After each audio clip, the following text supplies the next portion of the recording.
Namaste. In the previous class, we discussed about the investment decisions and the financing decisions. Now, the project is decided, the funds have been decided, now the funds are invested into the project. Now, what next?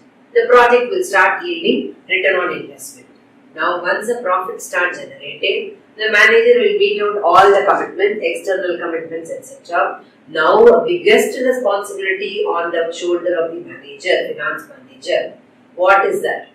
Out of the residual profits, how much should be distributed to the equity shareholders in the form of dividend and how much should be plowed back in the form of retained earnings? The top management will expect him to plow back more profits so that sufficient funds are available for expansion proposals of the company. But the shareholders will expect more return on investment. So, he has to strike a balance between the preference of the shareholders and the expectations of the top level management. It's a very sensitive and a very crucial decision to be taken. Ultimately, he has to satisfy both the investors as well as the top level management. So, he will take into consideration certain factors. What are the factors that he has to take into consideration about declaration of dividend and plowing back of profits? The number one is earnings of the company. How much is the profit that the company has earned? In a particular year, if higher profits are earned, company can as well declare more amount of dividend, etc. But please remember, earning of the current year cannot be taken as a base that every year it will be the same. Fine. So this year there is a good yield, profits are good, the situation is very good. Because of that, more sales, because of that, more profit. So because of that, the company is able to declare more dividend. But what is the guarantee that next year also the earnings will be the same? So he has to take into consideration stability of earning. See, the investor will be very disappointed if in particular year if higher dividends are given and the subsequent year either low dividend or no dividend. Fine, investor unrest will be there. So, before considering the amount of dividend to be declared, the manager has to ensure if there are stable earnings. If the company's earnings are stable from last year to current year to subsequent year, then he can consider declaring more amount of dividend because anytime the funds are required, he can as well manage because the profits are stable. But if the earnings are not stable, he has to be very cautious in taking a decision. Similarly, stability of dividend. Stability of dividend. Now we can say that for borrowed capital, it carries a fixed return on investment.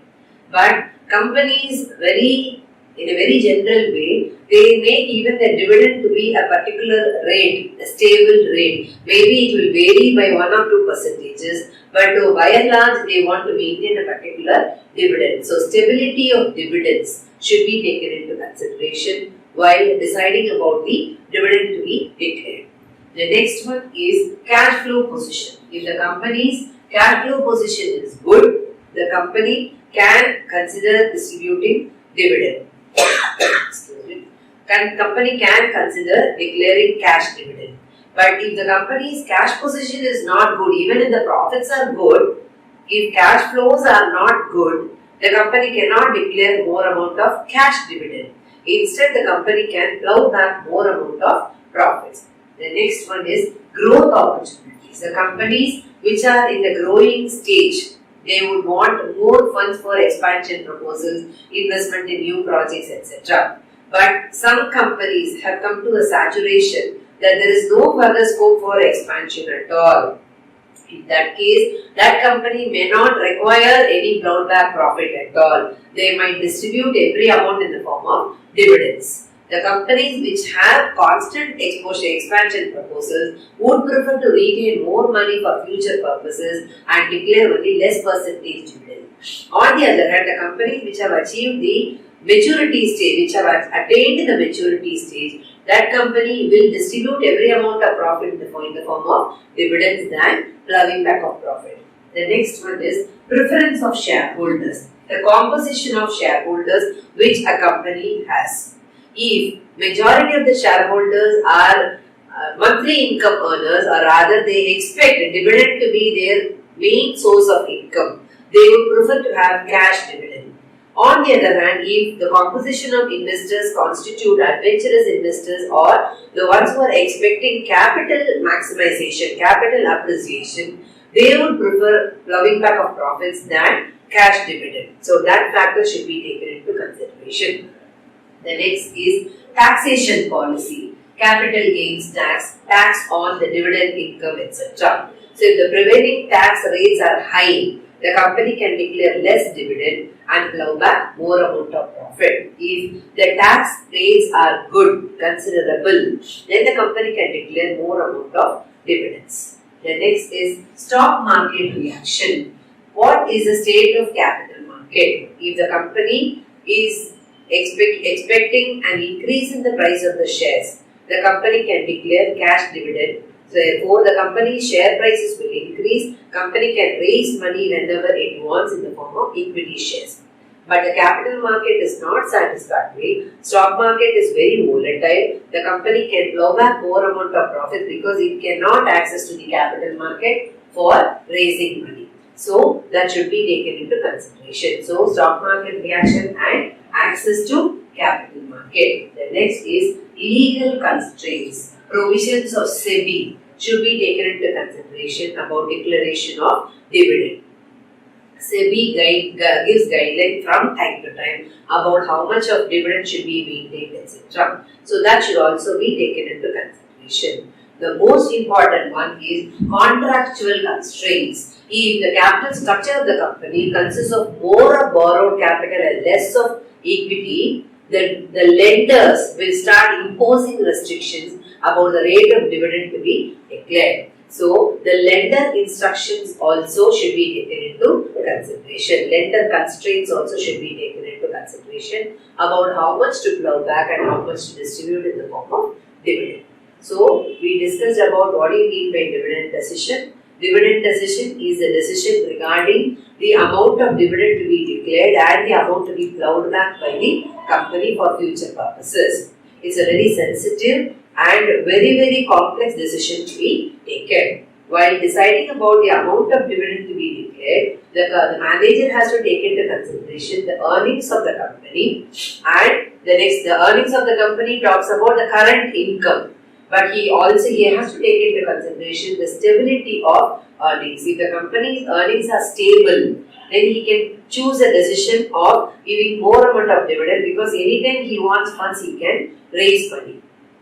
Stability of dividend, what percentage of profit should be maintained in the form of dividend. So, how much will be spent and how much can be plowed back should be decided. Then, cash flow position. If the company's cash position is satisfactory, then the company can distribute dividends, cash dividends. On the other hand, if the cash flow position is not satisfactory, even if the profits are good, the company can plow back more amount of profits. Then, prefer growth opportunities. The companies which are in the economic cycle of going up, in the sense they are in the growth stage, yet to attain the maturity stage, these companies will require more funds for their expansion proposals. So, they may plow back more amount of profits and distribute only less amount in the form of dividend.